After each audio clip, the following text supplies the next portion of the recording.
બોટાદની અંદર જે રીતના ગરીબ ખેડૂતો ઉપર જે રીતના જલિયાવાલા બાગમાં આ અંગ્રેજોએ નિર્દોષ લોકોને ચારેય બાજુથી ઘેરીને ગોળીબાર કર્યો હતો, એવી જ રીતના બોટાદની અંદર હળદર ગામના નિર્દોષ ખેડૂતોને, નિર્દોષ લોકોને જ્યાં ભ્રષ્ટાચારી ભારતીય જનતા પાર્ટીએ પોલીસને હાથો બનાવીને ચારે બાજુથી આ ગામ ઘેરીને ખેડૂતો ઉપર જે લાઠીચાર્જ કર્યો છે, ટીયર ગેસના સેલો છોડવામાં આવ્યા છે, નિર્દોષ ખેડૂતોના હાથ પગ ભાંગીને એને લોહી લુહાણ કરી દેવામાં આવ્યા છે.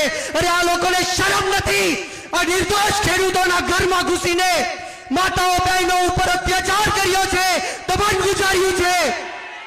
ત્યારે આ પોલીસ લોકોને કહેવા માંગીશ, બધી પોલીસ સરખી નથી હોતી, પરંતુ અમુક પોલીસના લોકો આ ભ્રષ્ટાચારી ભારતીય જનતા પાર્ટીની ગુલામી કરે છે, ગરીબ લોકો ઉપર દમન ગુજારે છે, ગરીબ ખેડૂતો ઉપર દમન ગુજારે છે.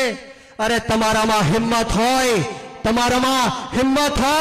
અને તમારે જો દબંગાઈ દેખાડવી હોય, સિંઘમગીરી દેખાડવી હોય તો આ બુટલેગરો ખુલ્લે આમ ફરી રહ્યા છે, રેપિસ્ટો ખુલ્લે આમ ફરી રહ્યા છે.